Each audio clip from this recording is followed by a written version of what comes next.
خواجہ ہند و دربار ہے اعلیٰ تیرا، خواجہ ہند و دربار ہے اعلیٰ تیرا، کبھی محروم نہیں مانگنے والا تیرا۔ محی دین غوث ہیں، محی دین غوث ہیں، خواجہ معین الدین ہے، اے حسن کیوں نہ ہو محفوظ عقیدہ تیرا، اے حسن پھر کیوں نہ ہو محفوظ عقیدہ تیرا۔ محترم حضرات، خطبہ مسنونہ کے بعد قرآن کریم کی نہایت ہی مشہور و معروف آیت کریمہ کی تلاوت کا شرف حاصل کیا ہے۔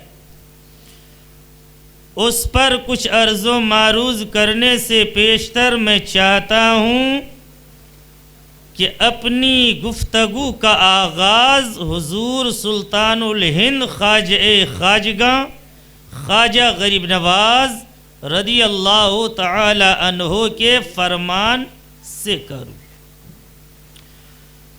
بہت غور سے سماعت کیجئے گا، میں بہت زیادہ دیر آپ کے درمیان حائل نہیں رہوں گا، مختصر سا ٹائم لے کر آیا ہوں اور قیمتی باتوں کو اپنے ذہن و دماغ کی تختی پر بیٹھائیے اور اس پر عمل کرنے کی کوشش کیجیے۔ خواجہ غریب نواز رضی اللہ تعالی عنہ اپنی کتاب دلیل العارفین میں ارشاد فرماتے ہیں، اور کیسے ارشاد فرماتے ہیں؟ خبردار، لفظ کی شروعات یہیں سے ہو رہی ہے۔ خبردار، یہ بات انسان کو معلوم ہونی چاہیے کہ انسان علماء کرام کی صحبت کو اپنے لیے لازم سمجھے اور علماء کرام کا قرب حاصل کریں۔ کیوں؟ اسی لیے کہ یہ علماء کرام امت محمدیہ کے چراغ ہیں، امت محمدیہ کے ایمان و عقیدے کی حفاظت کرنے کے لیے محافظ کی حیثیت رکھتے ہیں۔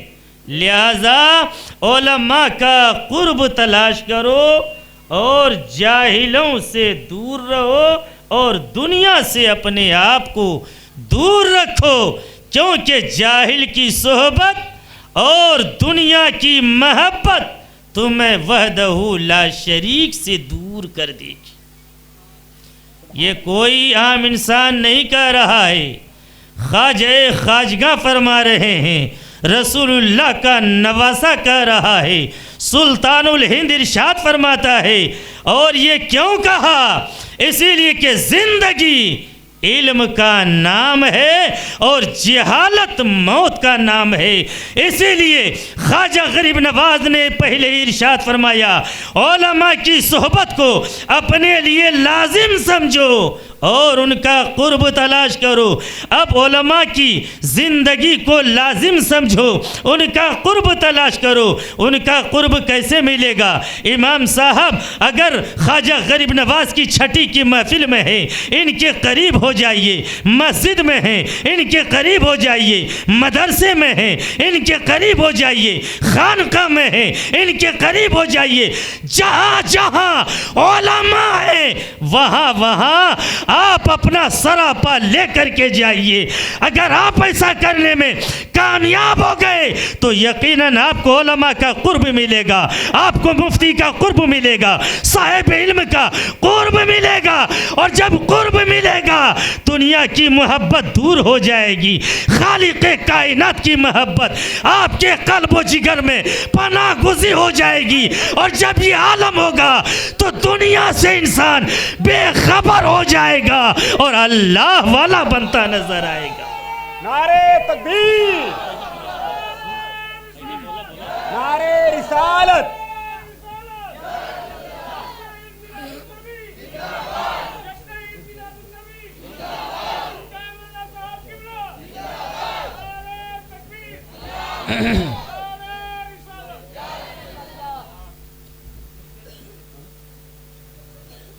اور ایک بات اور ذہن میں رکھیں، کچھ الفاظ ایسے ہیں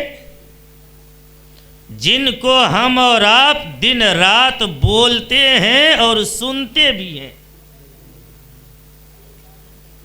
مثلا ایک لفظ ہے فضیلت، ایک لفظ ہے کرامت، اور ایک لفظ ہے شرافت۔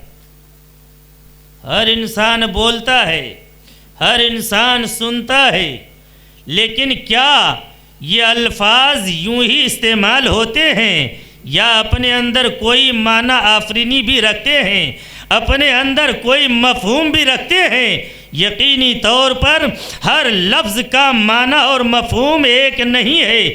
آپ نے دیکھا ہوگا اگر حافظ علی احمد صاحب مدرسہ چلا رہے ہوں اور جب ان کے مدرسے میں علماء اور قراء فارغ ہوتے ہیں تو آپ اس پوسٹر پر لکھا ہوا پائیں گے جشن دستار فضیلت۔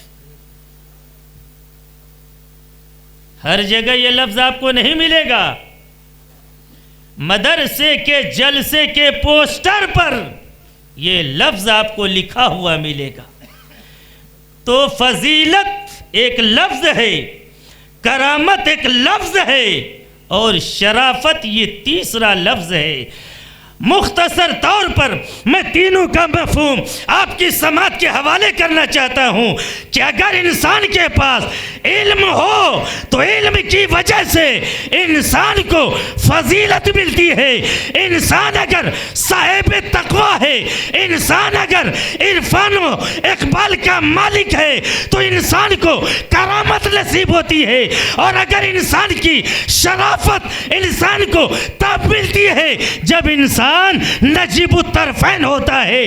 آئیے جس خواجہ خواجگاہ کی بارگاہ میں ہم اور آپ خراج عقیدت پیش کرنے کے لیے بیٹھے ہیں، یہ وہ ذات بھی ہے جہاں فضیلت بھی پائی جاتی ہے، کرامت بھی پائی جاتی ہے، شرافت بھی پائی جاتی ہے۔ مجھے کہہ لینے دیا جائے، اگر خواجہ غریب نواز کی زندگی کو دیکھ رہے ہیں تو علم کا پہاڑ نظر آ رہے ہیں، اگر خواجہ غریب نواز کی زندگی کو دیکھ رہے ہیں تو تقوی و طہارت کا سمندر نظر آ رہے ہیں، اور اگر خواجہ غریب نواز کے حسب و نسب کو دیکھتے ہیں تو نجیب الطرفین آل رسول ہمیں نظر آتی ہے۔ تو جس ذات کا تذکرہ کر رہے ہیں یہاں فضیلت بھی پائی جا رہی ہے، کرامت بھی پائی جا رہی ہے، شرافت بھی پائی جا رہی ہے، اور جب ساری چیزیں پائی جا رہی ہے تو اب اگر ہم اس بارگاہ سے فیض یاب نہ ہو سکے، اگر ہم اس بارگاہ کے فیوز و برکات کو حاصل نہ کر سکے تو ہم سے زیادہ محروم القسمت انسان کوئی نہیں ہو سکتا۔ ارے خواجہ غریب نواز کی شان تو یہ ہے کہ ہم اپنی ہمیشہ بھیک ہم نے تو اسی چوکھٹ سے پائی ہے، ہم اپنا دامن امید پھیلانے کہاں جاتے۔ کہنے والے نے کہا خواجہ غریب نواز علم کی ضرورت ہوتی ہے، آپ کی بارگاہ میں حاضری دیتا ہوں، تقوی کی ضرورت ہوتی ہے، آپ کی بارگاہ میں حاضری دیتا ہوں، اگر دولت چاہیے آپ کی بارگاہ میں حاضری دیتا ہوں، اگر علم و عرفان چاہیے آپ کی بارگاہ میں حاضری دیتا ہوں۔ اے خواجہ آپ کی بارگاہ ایسی لاجواب بارگاہ ہے، اگر غریب آ رہا ہے، امیر بنتا جا رہا ہے، جاہل آ رہا ہے، عالم بنتا نظر آ رہا ہے، اگر شریعت سے بے بہرا آ رہا ہے تو اپنے وقت کے علم و فضل کا آفتاب و مہتاب بنتا نظر آ رہا ہے۔ خواجہ کی ایک ذات ہے اور ساری کائنات کا انسان خواجہ غریب نواز سے اکتساب فیض کرتا ہوا نظر آ رہا ہے۔ اگر ہم نے محفل منعقد کر لیا، جشن خواجہ غریب نواز منا لیا، مگر خواجہ غریب نواز کے فرمان سے سے فائدہ نہ اٹھایا، خواجہ غریب نواز کے بیعت و ارادت سے فائدہ نہ اٹھایا، تو مجھ سے زیادہ محروم القسمت انسان کوئی نہیں ہو سکتا۔ اسی لیے لکھن پور والو تقریر سن رہے ہو، ہوش و گوش کے ساتھ سن رہو، شورا کا کلام سن رہے ہو، ہوش و گوش کے ساتھ سنو۔ ایسا نہ ہو کہ صرف یہ کانوں کا چسکا بن کر کے رہ جائے اور میدان محشر میں جب نام اعمال کھلے تو اس جلسہ سننے کی پھوٹی کوڑی ثواب نہ مٹے۔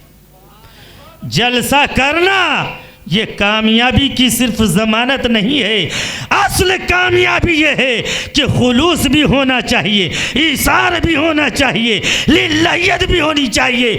جب یہ جذبہ پایا جائے گا تو خواجہ کا فیضان چھن چھن کے برستا ہوا نظر آئے گا اور ہر انسان خواجہ غریب نواز کے فیضان سے مالا مال ہوتا ہوا نظر آئے گا۔ خطبہ مسنونہ کے بعد میں نے قرآن کریم کی آیت کریمہ یا ایھا الذین آمنوا اتقوا اللہ وکونوا مع الصادقین کی تلاوت کا شرف حاصل کیا۔ اللہ رب العزت اس آیت مقدسہ میں اپنے بندوں کو حکم دے رہا ہے، اے ایمان والو اللہ سے ڈرو، اللہ سے ڈرو، اور صرف ڈرو ہی نہیں، یہی فلاح کے لیے کافی نہیں ہے، یہی نجات کے لیے کافی نہیں ہے، یہی جنت میں جانے کے لیے کافی نہیں ہے۔ اگر ڈرنا یہ جنت پانے کی ضمانت ہوتا، اگر خوف خدا یہ جنت میں جانے کا بہانہ ہوتا، اگر اللہ کا خوف اور پروردگار کی خشیت یہ دارین میں کامیابی کا اگر بدلہ ہوتا تو وہ 6 کروڑ برس عبادت کرنے والا کیا متقی نہیں تھا؟ کیا پرہیزگار نہیں تھا؟ کیا اللہ سے ڈرنے والا نہیں تھا؟ کیا تقوی شعار نہیں تھا؟ ارے سب کچھ تھا، مگر ایک چیز نہیں تھی، اور وہ چیز کیا تھی؟ وَكُونُوا مَعَ الصَّادِقِينَ۔ رب کا یہ بھی اعلان تھا کہ اللہ سے ڈرو اور سچوں کی صحبت کو اپناؤ۔ اس 6 کروڑ یا 8 کروڑ عبادت کرنے والے ابلیس لعین نے اللہ سے ڈرنے کا حق ادا کر دیا، تقوی کا حق ادا کر دیا۔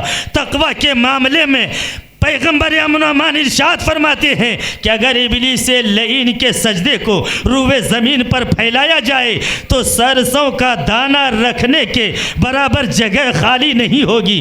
تقوی اس قدر ہے، طہارت اس قدر ہے، فضل اس قدر ہے، علم اس قدر ہے، مگر اس کے باوجود راندہ بارگاہ ہو رہا ہے، اس کے باوجود جنت سے نکالا جا رہا ہے، اس کے باوجود رسول اللہ کا اور اولیاء اللہ کا اور تمام اصحاب پیغمبر کا دشمن قرار پڑتا ہوا نظر آ رہا ہے۔ آپ سے میں پوچھنا چاہوں گا، عبادت اس قدر ہے مگر جنت سے کیوں نکالا گیا؟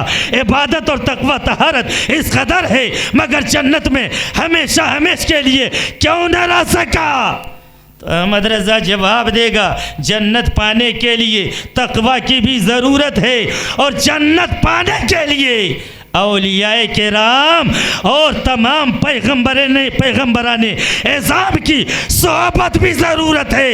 اس کم وقت کو اللہ کے نبی کی صحبت راس نہ آئی، تقوی تھا، نیکوں کی صحبت نہ پا سکا، جنت میں تھا باہر کر دیا گیا ہے، جنت میں تھا ملعون ہو گیا ہے، جنت میں تھا پروردگار کا عتاب عبدالآباد تک کے لیے نازل ہو رہا ہے۔ کیا پتہ چلا کہ صرف تقوی کافی نہیں ہے، صرف طہارت کافی نہیں ہے، صرف نیکی کافی نہیں ہے۔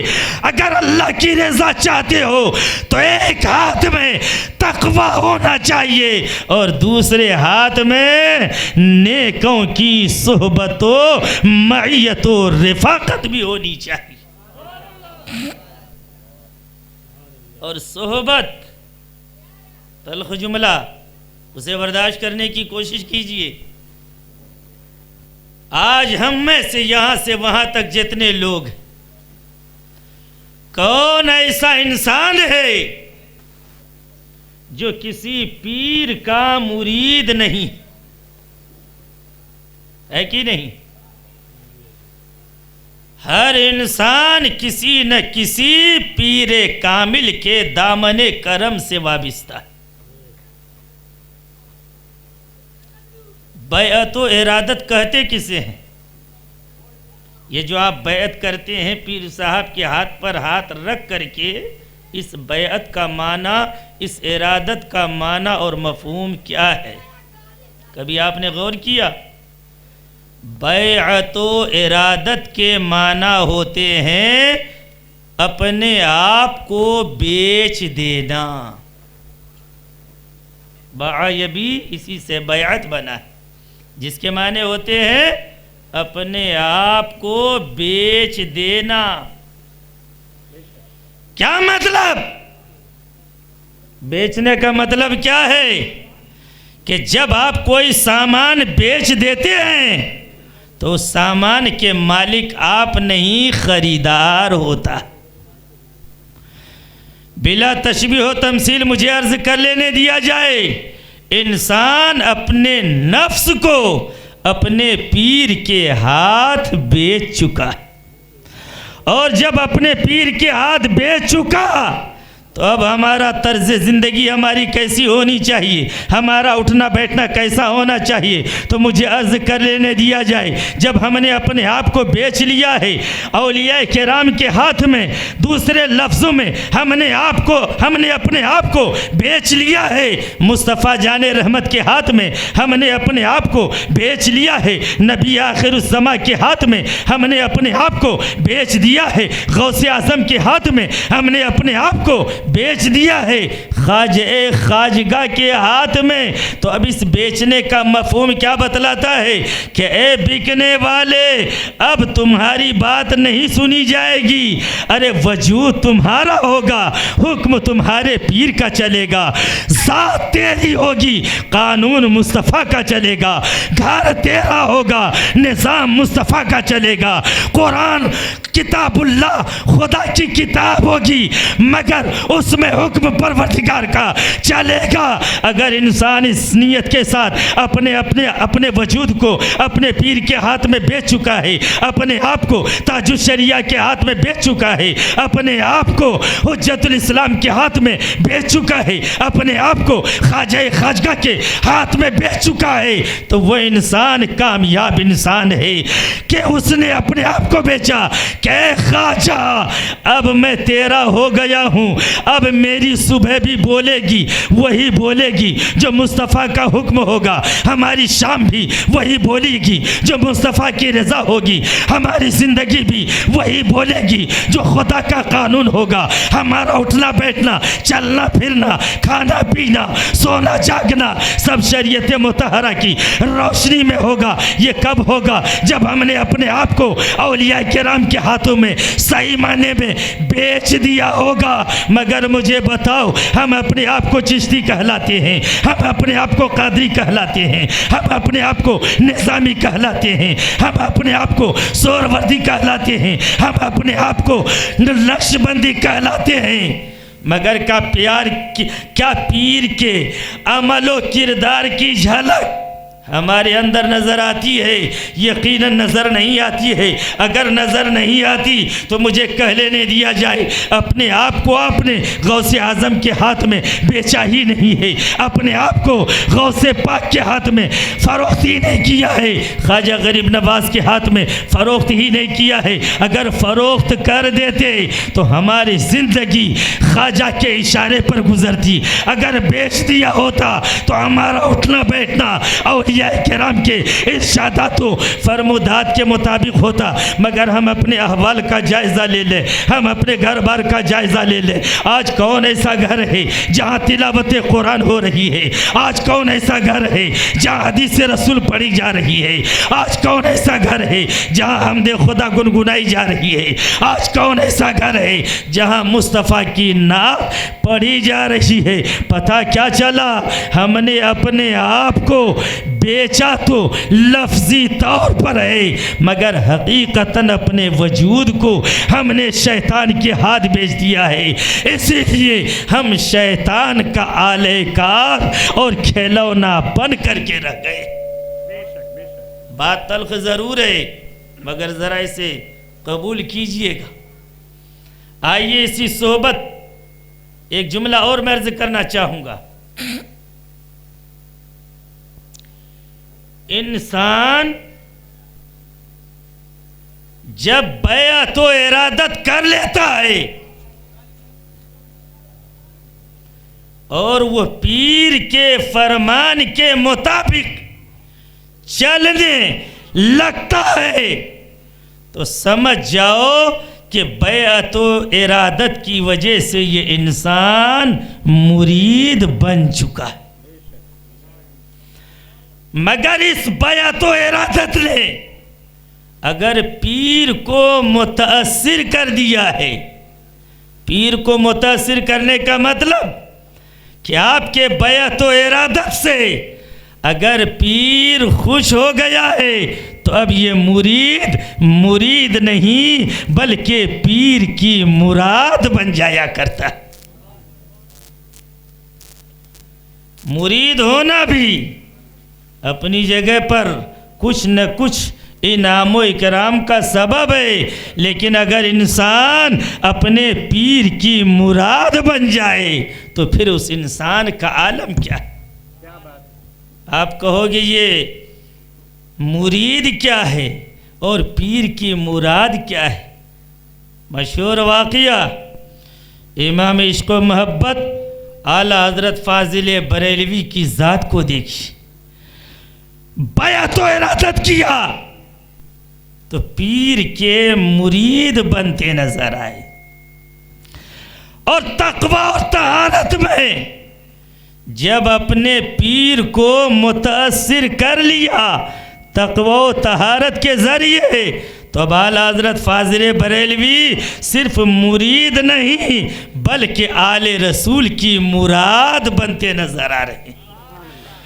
جبھی تو آل رسول ارشاد فرماتا ہے میرے دل میں ایک تمنا تھی، ایک آرزو تھی، آج وہ آرزو اور وہ حسرت بھی پوری ہو گئی۔ مریدین نے سوال کیا حضور معاملہ کیا ہے؟ خود آل رسول ارشاد فرماتے ہیں جب میدان محشر قائم رب فرمائے گا آل رسول کیا لے کر آئے ہو تو میں کہہ دوں گا پروردگار میں احمد رضا کو لے کر کے آیا ہوں۔ احمد رضا اب صرف مرید نہیں بلکہ پیر کی مراد بنتے ہوئے نظر آ رہے ہیں۔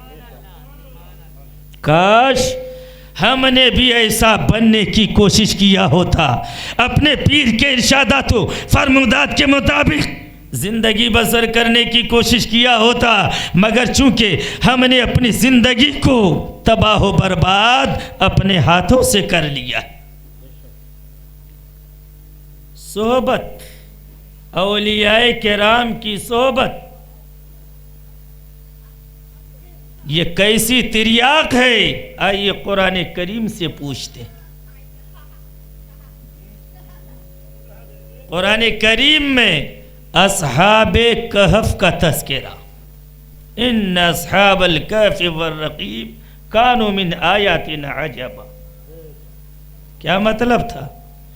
ظالم و جابر، اختصار، ظالم و جابر بادشاہ نے جب ایمان والوں کو ستانا شروع کیا تو کچھ اللہ کے نیکوکار بندے تھے، بادشاہ کے ظلم و ستم سے اور اپنے ایمان کی حفاظت کی غرض سے شہر چھوڑ کر کے پہاڑ کی طرف اپنا رخ کر رہے۔ علماء کرام کی زبانی آپ نے سماعت کیا ہوگا، اور اس ضمن میں جو ایک غلط تاثر ہمارے معاشرے میں پایا جا رہا ہے میں اس کا بھی سد باب کرنا چاہوں گا۔ جب یہ اشخاص چلنے لگے تو ساتھ میں کتا بھی پیچھے ہو لیا۔ ان اللہ والوں نے پتھر اٹھایا اور کتے کو مار کر کے بھگانا چاہا۔ کتے نے کہا اے اللہ کے نیک بندے مجھے اپنے آپ سے دور نہ کرو، مجھے پتھر کیوں مار رہے ہو؟ تو معلوم ہے ان اللہ والوں نے، ان برگزیدہ بندوں نے کیا کہا تھا کہ تم کتا ہو اور تمہاری فطرت بھونکنا ہے، اگر میرے ساتھ چلو گے تو پھر بھونکو گے، بادشاہ وقت کو خبر ہو جائے گی اور وہ ہم پر ظلم و زیادتی کرے گا اور اپنے دھرم میں ہمیں واپس لانے کی کوشش کرے گا، اسی لیے میرا ساتھ چھوڑ دو۔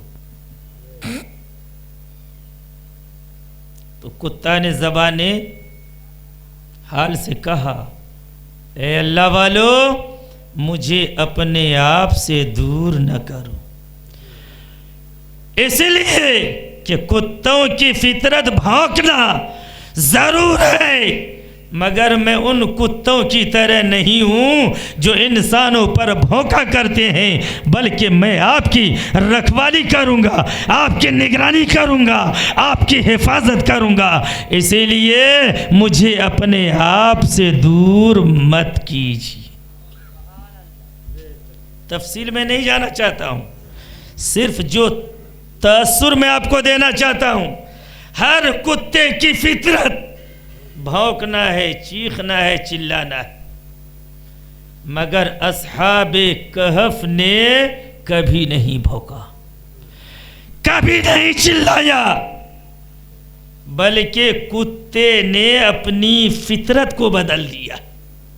دیکھیں فطرت بدلی نہیں جاتی، بہت مشکل چیز، بہت مشکل امر ہے، مگر کتے کو اولیاء کرام کی صحبت حاصل ہو گئی، برگزیدہ بندوں کی صحبت حاصل ہو گئی، تو صحبت کی برکت سے کتے نے اپنی فطرت کو بدل دیا ہے، کتے نے اپنی طبیعت کو بدل دیا ہے، کتے نے اپنی حقیقت کو بدل دیا ہے، جبھی تو بھونک نہیں رہا ہے، خاموشی کے ساتھ چلتا جا رہا ہے اور زبان حال سے یہی کہہ رہا ہے میں آپ پر بھونکوں گا نہیں، بلکہ آپ کی حفاظت کروں گا، آپ کی رکھوالی کروں گا، آپ کے غار میں آپ کی حفاظت کرتا نظر آؤں گا۔ ارے ایک کتا اگر ولی کامل کی صحبت پا لیتا ہے تو اپنی فطرت بدل دیتا ہے۔ اے قادریو، اے چشتیو، اے سوروردیو، اے نقش بندیو، اے مصطفیٰ جان رحمت کے دیوانوں، میں تم سے پوچھنا چاہتا ہوں، آج علماء تمہیں فطرت بدلنے کو کہیں نہیں کہہ رہے ہیں، حقیقت بدلنے کو نہیں کہہ رہے ہیں، یہ نہیں کہہ رہے ہیں کہ انسان سے جانور بن جاؤ، انسان سے عجیب الخلقت مخلوق بن جاؤ، نہیں، میں نے خواجہ غریب نواز کی گفتگو سے اپنی گفتگو کا آغاز کیا تھا۔ خواجہ غریب نواز نے تو یہی فرمایا کہ علماء کی صحبت کو لازم پکڑو، اولیاء کی صحبت کو لازم پکڑو، کیونکہ یہ وہ بارگاہ، وہ لاجواب بارگاہ ہے کہ انسان یہاں آتا ہے تو اللہ کا مقرب بندہ بن جاتا ہے۔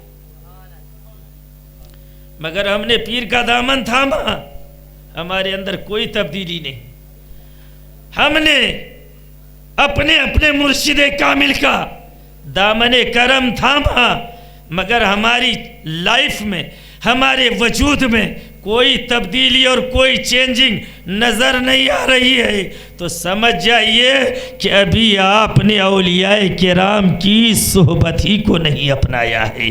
اگر صحبت کو اپنایا ہوتا آپ میں انقلاب آ جاتا، آپ میں چینجنگ آ جاتی، اور جو ایک غلط تاثر اسی واقعے سے دیا جاتا ہے اس کو بھی سنیے۔ آج لوگ کیا کہتا ہے، وہ اصحاب کہف کا کتا جنتی، کیا ہے؟ جنتی کتا ہے۔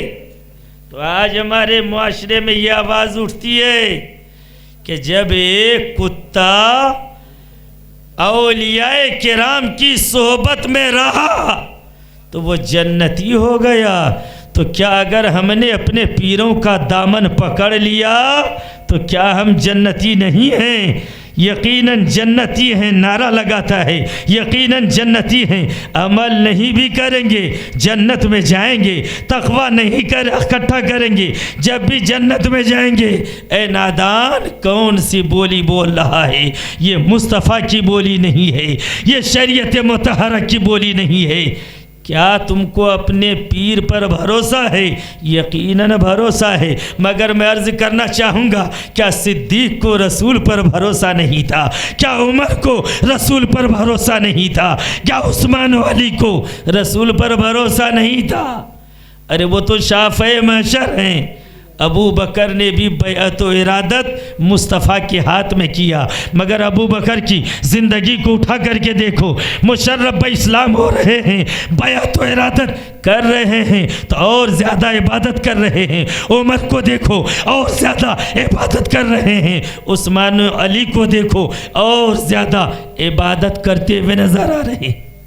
یہ ہمارے سلف صالحین ہمیں دعوت فکر دے رہے ہیں کہ جب پیر کے دامن سے وابستہ انسان ہو جاتا ہے تو وہ اور زیادہ خدا کی بندگی کرنے لگتا ہے، بے راہ روی کا شکار نہیں ہوتا ہے، اور یہ جملے زبان پر نہیں لاتا کہ ہم نماز نہیں پڑھیں گے جب بھی جنت میں جائیں گے۔ ایسا جملہ زبان پر لانے سے پہلے صدیق و عمر، عثمان و علی کی زندگی کو دیکھو، دامن مصطفیٰ سے وابستہ ہو رہے ہیں تو سجدے پہ سجدہ کر رہے ہیں، تقویٰ پہ تقویٰ کر رہے ہیں، عبادت پہ عبادت کر رہے ہیں، اور مصطفیٰ جان رحمت کی ہر سنت و مستحب کو اپنے لیے شعار اور اپنے لیے واجب العمل بناتے نظر آ رہے ہیں۔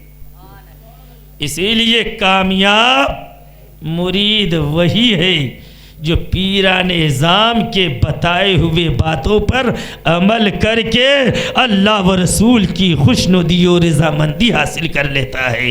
صرف جلسہ کرنا یہ کامیابی کی علامت نہیں، اصل کامیابی یہ ہے کہ خواجہ غریب نواز نے جیسی زندگی گزارا، کل سے ہم بھی عزم مصمم کریں کہ ہم بھی ان کے نقش قدم پر چل کر کے اللہ و رسول کی رضامندی حاصل کریں گے۔ یہ اگر آپ نے کر لیا تو گویا جلسہ منعقد کرنے کا گویا کہ آپ نے حق ادا کر دیا ہے۔ پروردگار کائنات ہم تمام مسلمانوں کو غوث و خواجہ رضا تمام اولیاء کرام کے ارشادات و فرمودات کے مطابق زندگی بسر کرنے کی توفیق عطا فرمائے۔ اولیاء کرام کے صحبت اور ان کی بیعت و ارادت کے صدقے میں اللہ رب العزت اپنا فضل اور مصطفیٰ جان رحمت کی شفاعت اور غوث و خواجہ کی صحبت و معیت عطا فرمائے۔